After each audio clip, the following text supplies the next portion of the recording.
to another episode of Dad's Toy Garage. We're working on the 1973 Toyota CELICA, Project Judith-Ann.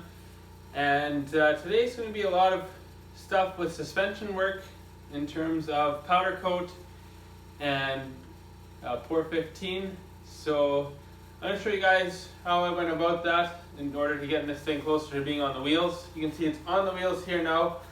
So you have an idea of where these parts are going to be headed in the next little while. So follow along. Let's have some fun with this part of the build and let's do this. So these are all the suspension parts that I'm going to be reusing at this time. I would like to do control arms at some point to a spherical type bushing. We got the urethane bushings coming as well, or the polyurethane ones from Summit. They're by White Line. But we got to do stuff right now. For example, get the bushings out of the rear control arms. There's a piece stuck in there. We got to take that out of the steering arm. These, I think, are called the ball joints. They got to come out. The display bar links got to come out. And these bushings on here got to come out on the front suspension. I'm going to probably take off this brake line. I might make it new if it looks like it needs it. But what I want to do with all of these parts and this rear axle is paint it with some pour 15, and so that is the goal for that. That should be a nice, tough, durable finish on the suspension. The car will never see salt, snow, etc., so this should last a long time with that coating. I borrowed this kit from Tony, C-frame press I believe you call it, and none of these adapters fit my ball joint here. So I went and made my own adapter that I think I'm going to be able to use in the vise. Welded a washer on the end, and then I split a tube 4 ways and welded it bigger. This one's a little crooked, but it'll work. The smaller end fits right on here to press it, and the bigger end fits over top of this. Tony's would fit over top, but it would hit on the control arm, and I really didn't want to modify that. It's too hot to handle now, but it'll go on this end. So I just put a jack handle's a breaker bar. It's really schmade, but it works, or MacGyver. So we're going to get this out of here. You can watch it go. All of a sudden it will pop. There we go. And through it goes. It's that simple, guys, to pull a ball joint out. And you use these tools in reverse to put it back on. They're sized in such a way that it will work for that. I got my pour 15 stuff here. Right now I'm using the cleaner degreaser at a 1-to-1 ratio. And I've sprayed all these parts. They're soaking a little bit, and we're going to pressure wash these off now.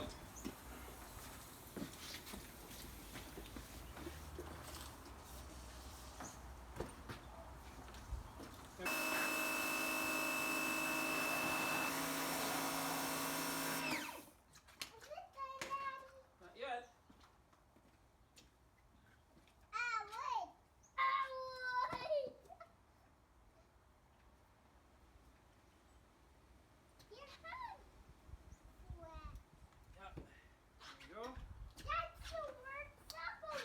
I sprayed the cleaner degreaser on this axle. It worked really well. It's still wet. It's got to dry. And we're going to spray the rest of these parts off now too. So a little bit about why I chose this product right here, pour 15. I like the idea that it is a tough finish when it dries and it won't rust again. Suspension parts take a lot of abuse, and I want this car to be able to drive.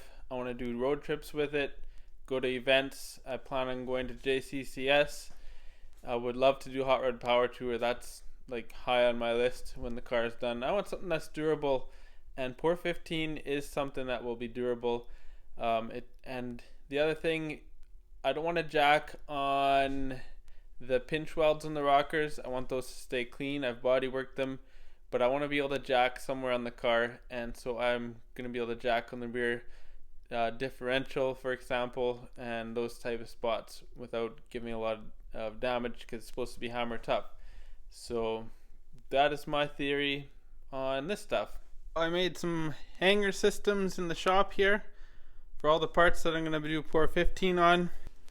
Now it's time for the metal prep, and that'll leave a bit of an etch on here and a I think a zinc coating of some sort. So we're going to spray that on these parts, and it's got to sit for about 30 minutes is what the instructions are saying. This stuff's a little bit stinky. I'm prepping ready, so I'm just going to keep my mask on, but I've got the part soaking here. Applied with a spray bottle. Got to keep them wet. All the parts are now drying. Gave me a chance to clean the floor a little bit. Apparently the floor is blue. But yeah, if you look at these parts, they got a bit of a white coating on them. You can see it on there. But that's that zinc phosphate coating. Kind of dries white like that. So here's the axle.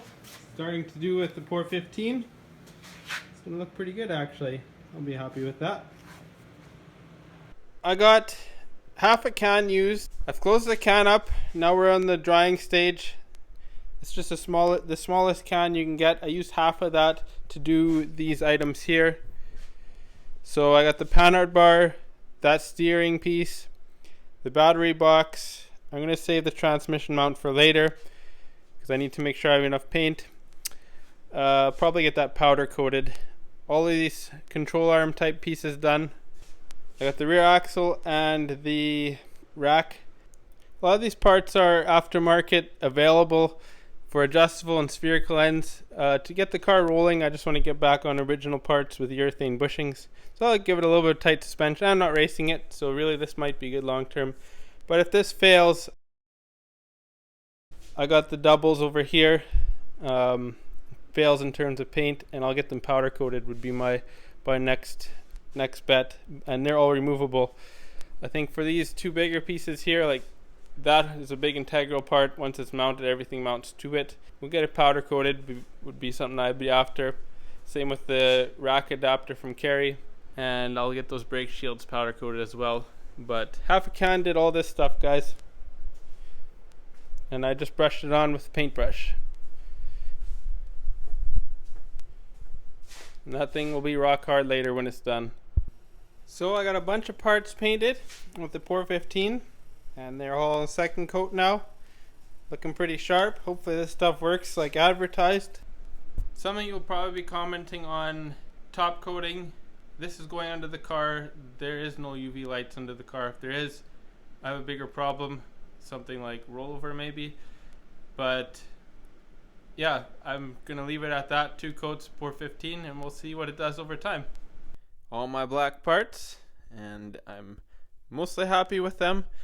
A little bit of issue with the Pour 15 on some of the parts. I think it has to do with the humidity. Rocketed up to 100% halfway through the job. I mean, the shop doors were closed, but you can sort of see it there. Parts of it bubbled up in some of the areas, so a little bit frustrating, but at least it's under the car. This part's better. This will already work too, but it also gives you an idea of the finish. The texture you're seeing is the texture that was underneath there. But this stuff's hard. I gotta show you guys. This is the next day. And right there, that actually just leaves a mark.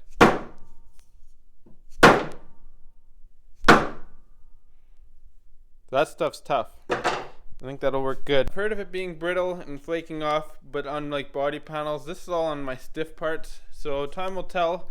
I can really give you guys an update on that as I use the car long term. I just made my way back from Envirotech powder coating in town here, and they did a wonderful job on the engine cradle and Kerry's steering rack adapter and the brake, I guess dust shields, what you call them, but they all turned out wonderful. I'm very happy with the finish on there. It's going to look great on the car. So I got the guide coat here, and I'm using the long hard block amongst other blocks. This one works good for up in these areas here, but and when I get to this edge, I'm keeping it flat. I want to keep that straight. But if you look in here, these areas show up as a little bit of a low spot. You also get to see the dimples of the paint texture. So we'll sand those out with the block, and we'll get it where it needs to go. So you can see the texture in here. I'm just gonna work it away till it's gone. staying with the curve of the car. Crisscross it a little bit. And right here, so right here, it's really fine. It's hard to feel or see, but the guide coat will show even little imperfections up like that. And you got to sand until it's gone. If you sand through, you add a little bit more primer and you sand that area again. So I've black sanded the top of the line with 320. I sprayed it again with guide coat. I black sanded the bottom. Now I'm going to spray it with guide coat again and black sand the top. That should help remove most of the imperfections.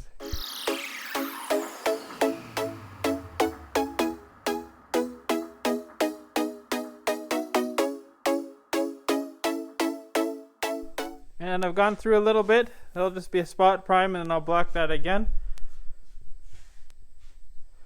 Here I went through a little bit, same idea, but it'll look good when it's done. I ordered a couple parts through Tony's shop. I got my ball joints for the front control arms, the lower ones, brake pads, the wheel bearings, the inner and outers, and bleeder screws. And I have more parts on the way. From Rock Auto. The rest of the parts I need to rebuild this, the disc brakes, and a couple other items that Tony couldn't get through his shop. Right now with coronavirus going on, I wanted to order locally, but there are still some parts I had to get through the US, and Rock Auto was my choice. So I got these parts from Tony. Thank you very much, Tony. And I want to send these off to powder coat yet.